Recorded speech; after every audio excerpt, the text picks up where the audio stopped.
Sa episode na to, meron tayong sasagutin na sobrang dalas tanongin ng mga car owners dito sa Pilipinas. Bano ba talaga ang gawang kasa? Sa mga panahon na wala pang Real Ryan, tambay ako ng mga FB car groups na nag-guide ng mga new car owners via comment section. Actually, hanggang ngayon, ganun pa rin naman. Naging online personality nga lang ako na gumagawa ng informative contents at may advocacy para sa tamang info for new car owners at critical thinking. Ayaw ko kasi ng spoon feeding para mag-isip naman ng mga tao. Naparami na nga yung mga Kasa service related episodes ko, tulad ng The Truth About Kasa PMS versus Change Oil, mga do's and don'ts kapag magpapa-PMS ka sa Kasa, mga paraan para masulit ang pa-PMS sa Kasa at signs na ginawa talaga ang PMS. Etong huling episode na to, swerte mo kung napanood mo yan kasi yung mga info na na-share ko dyan ay pwedeng ma-share lamang ng taong marunong talaga. Kahit na sa totoo, napaka-basic at common sense lang. Hindi kasi lahat ng tao nakaka-realize na ganun lang pala. Feeling ko kasi kadalasan, misunderstood lang ng mga new car owners ang service na binibigay ng Kasa. Kasi new car owners pa nga lang, 'di ba? Tapos, grabe pa ang mga paandar online ng mga 3-star shops na akala mo honest sa kanilang ginagawa. Pero overchargers naman pala o kaya manggagancho. 'Di ba? Kawawa ang mga car owners. At malamang paniwalang paniwala ka sa mekaniko, lalo na kapag vlogger. New car owner ka pa nga lang. 'Di ba? Ang contents ko ay para makatulong sa pagbigay ng proper information sa mga viewers, lalo na pagdating sa mga what to do sa ganitong sitwasyon.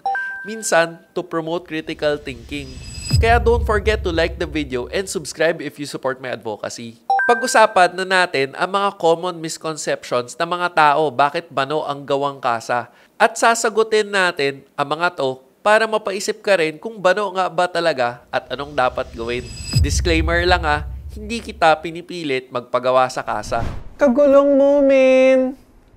Speaking of gulong, eto, fun fact. Hashtag, alam mo ba na isa sa comfort factor ng sasakyan mo ay ang gulong? Ito ang Kinto Tires, Japanese technology made in Thailand. Ito ang tires for driving comfort. Maporma pa. Unahin na natin ang pinakamadalas na kansyaw sa mga Kasa. Na OJT lang naman daw ang gumagawa. Pwedeng oo, pwedeng hindi. Hindi naman kasi natin pwedeng i-judge kagad na OJT kasi hindi naman pwede lahat ng technician sa Kasa OJT. Pero may tsansa, 'di ba? Minsan, naka-white t-shirt lang kasi hindi natuyo ang uniform. Tsaka hashtag, alam mo ba, may lead man, QC, at foreman na position sa workshop. Tingin mo, ano kayang ginagawa nila, no? Actually, kung concern mo rin to, medyo nakakatawa lang. Kasi wala naman taong nag-umpisa na expert kagad pagdating sa profesyon na to. Pero malamang dumaan sila lahat sa automotive course. At kung usapang OJT lang ang gagawa ng kotse mo, hindi ba mas pipiliin mo na yung dumaan sa may repair manuals at standards? Tsaka at end of the day, kahit OJT ang gumawa, may warranty pa rin. Next is yung mahal ang singil pero parehas lang naman. Kung matagal ka nang nakafollow sa akin, ang sinasabi ko parate, need natin respetuhin ang presyo ng service na binibigay. Presyo nila yun Ang hindi alam ng karamihan, may fair labor practices ang Kasa. Na ultimo ang mga brands may pinapatupad na standards pagdating sa presyo ng pagsingil. At syempre, sa pagsweldo. Kung matsatsambahan mo pa nga, makakakita ka ng mga posts sa FB car groups na may mga 3-star shops na mas mahal pa sa Kasa maningil. Tapos may reklamo pa. Na normally, nadidelete na lang. Kasi ang sunod na hiyaw ng mga tao sa comment section, sana nagpakasa ka na lang. Oo nga naman, may warranty na, sure pa orig ang mga pyesa. Parang KFC. Sure ako, may kayang gumawa na kalasang fried chicken. Pero wala talagang makapagsabi ng secret spices na gamit nito. At yung paraan ng pagluto. Tapos may mga tao rin na mataas ang expectations. Hindi matanggap na may back job ang gawa ng Kasa. Lahat naman ng gumagawa ng kotse, tao lang. At ang tao, nagkakamali rin. Kaya expect mo na mangyari yan. Ang importante, ano ang ginagawa after? Kaya nga may tumatawag after mo magpa-service para malaman how to improve or kung may reklamo o mali na nagawa sa pinagawa mo. Kaya sa pagkakataon na to, sabihin mo, hindi yung hindi ka magsasalita tapos magrereklamo ka online at hindi pa buo ang kwento. Hashtag, alam mo ba na may battery palang Hitachi na ang pangalan na ngayon ay Toflong Battery?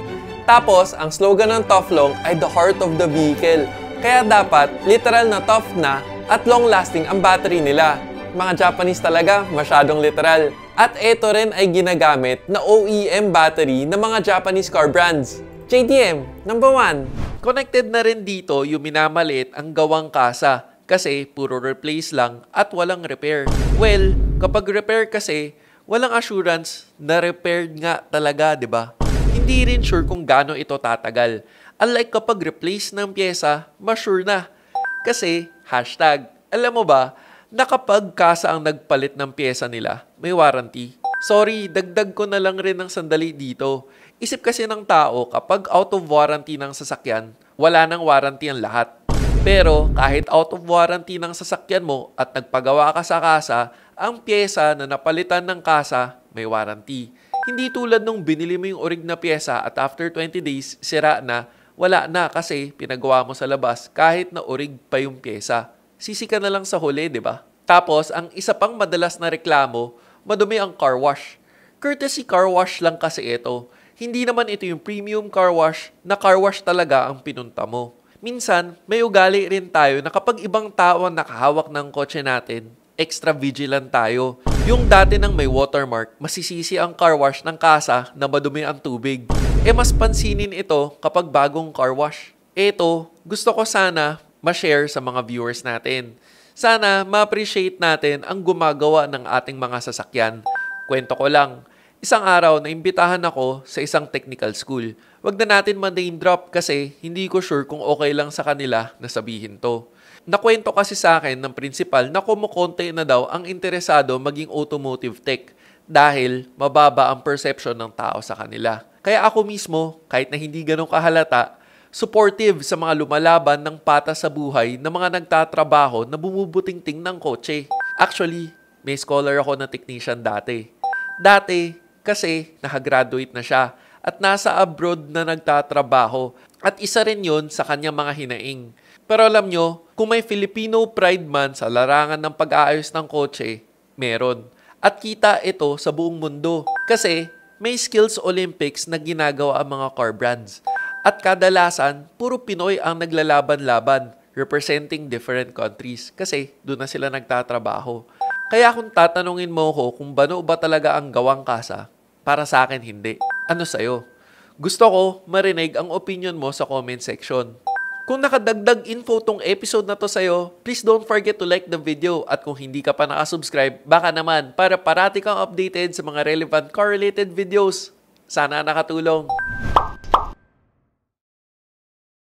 O teka, pag may nakalimutan man ako, comment down below. This is me, Real Ryan, bringing you real talk, real experiences, and real reviews. Don't forget to subscribe, like, and click the notification bell. Thank you for watching. Peace.